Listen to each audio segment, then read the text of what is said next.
In this presentation, we explain the concepts of UML class diagrams, and we start with the concept of a class. The notion of class relies on the principle of abstraction. So what we will do is we will look at the world around us where we see lots of objects with lots of features, and we will try to group similar objects into an abstract concept. And the class will be a template or a model for this group of real-world objects that are similar, and it will capture what is relevant about these objects, and it will abstract away what is irrelevant. Now, given that a class diagram as a conceptual model is always made in one particular context, and this context is called the universe of this course, it is the specific point of view of the given organization for which we create a conceptual model that will define what is relevant or irrelevant. So let's look at an example. At our university we have lots of students, and all these students are similar but they are different at the same time. So what we will do is we will capture the concept of a student and define the characteristics of a student that are relevant for the university, and we will abstract away the characteristics that are irrelevant.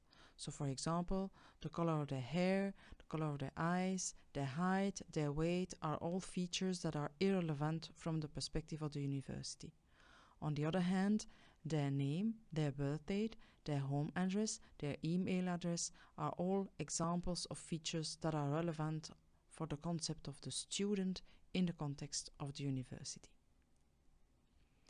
Another example is the concept of the study program. Our university offers a lot of study programs that have many different features, and relevant features of a study program will be things like the level, is it a bachelor or a master program, the language in which it is taught, the duration, the number of courses that are in this program, and so on. In UML, a class is represented as a rectangle with the name of the class inside it. So here we see two classes, the class student and the class study program.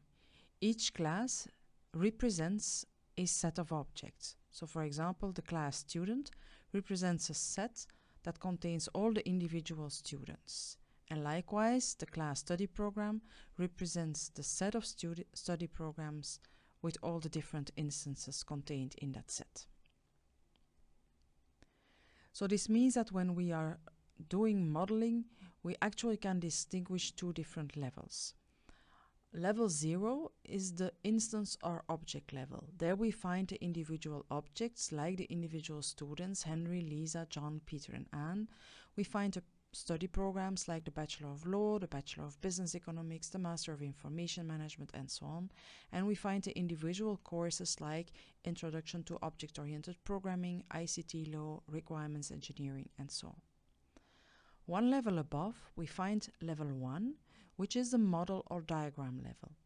There we find the definitions of the classes like the class person, the class study program and the class course. Modeling is abstracting, so it means that you make the transition from the level 0 to the level 1. So you go from the instances to the definition of the concepts. On the other hand, when you want to validate a model, you have to do the reverse. So you will, for example, take the model and reason on an example. So you start from level 1 and then you will try to illustrate this level 1 by finding a level 0 example that proves or disproves that your model is right. It is always interesting to be able to represent the list of instances that belong to a class. Those lists of instances can be represented as tables in a database, like used in information systems, or in software for personal use. So you can represent lists of instances also in programs like Microsoft Access and Microsoft Excel. Microsoft Access is an example of database software, but then for personal use, so it provides most of the database functionality, like for example the query language SQL. Microsoft Excel is not a database software, its main focus are calculations, but it does provide some database-like functionality, so that it has a number of operations that are equivalent to SQL operations. So suppose that at the model level or the level 1 or class level, you have a UML class employee. Then at level 0 or the instance level in Microsoft Access, it would look like this. Your database would contain a table employee, and if you open that table, you will find the list of employees. In Microsoft Excel, it would look like this. You typically would have a sheet that contains all the employee data, and then every employee will be on one row in your Excel sheet. A class in UML is actually a template, so it defines a type of instances, therefore we also call it an object type. This template is defined based on characteristics that define class membership. So for example, a student is a person that is subscribed for at least one study program at KU Leuven. So we need to give a definition that defines when an instance belongs to a class. This definition is called the intent of the class. So it's intentional in the sense that it describes when an instance can be a member of a class. The list of instances, on the other hand, is called then the extent of a class. Notice that classes can represent both tangible and intangible objects. So for example, students are tangible objects, but study programs are intangible objects. Both kind of objects can be represented as classes in a UML class diagram. So for each class, we will give a class definition. That is, we will describe the intent of that class. This is a description of when an object is considered to be a member of that class. Now, why are those class definitions so important? Well, in information science, an ontology formally represents knowledge as a set of concepts within a domain. And it means that for that domain, you create a shared vocabulary that you use to denote the types, the properties, and interrelationships of the concepts. So you can easily see that the UML class diagram defines an ontology. It does this for a particular domain. In this case, it will be the organization for which you are defining a conceptual model. Now, this conceptual model defines a shared vocabulary for your organization. And it is very important that an organization has a shared understanding of all its core concepts, and in other words, the concepts or the classes that are defined in the UML class diagram. So let's illustrate that with an example. So let's illustrate how the definition of an object type or class is domain specific and how it helps to correctly understand what a particular domain or organization is about. So let's look at the concept of a product, so the class product. First, in the context of a supermarket. In that context, the instances associated to the concept of product could be like this. So you have 4 instances. One represents skimmed milk, the second represents a pink lady apple, the third one cabbage, and the fourth one kitchen towel.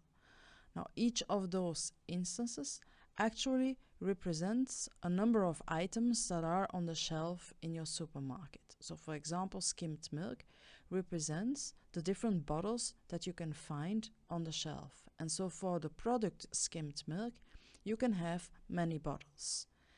And so this product will have something like a stock level, and when the stock is too low, you can replenish this product. Now, if you look at the same concept of product, but then now from the perspective of a car retailer, then a product will represent each individual car with its specific chassis number. So the first instance here is a Peugeot with a chassis number 12345, and the second instance is another Peugeot but with another chassis number 78976, and so on. So now for the product, you do not have something like a stock level, and you cannot replenish this product. Rather, each product represents now a specific unique item with a unique serial number. So it's a totally different concept of a product, because now you cannot replenish this product and it doesn't have a stock level like it has in the supermarket. If you go to a pharmacy, then the situation will still be different. In a pharmacy, you will find both types of product. So for example, you can have something like a sunscreen. Typically, you don't keep trace of the individual serial numbers of the different bottles of sunscreen. But for some regulated medicine, the pharmacist does have to keep track of the individual serial numbers of the individual boxes. So you see how the notion of product is different from organization to organization, and that's the reason why each class in a class diagram needs a good definition so that all people in the organization have a shared understanding of the meaning of each individual class or concept.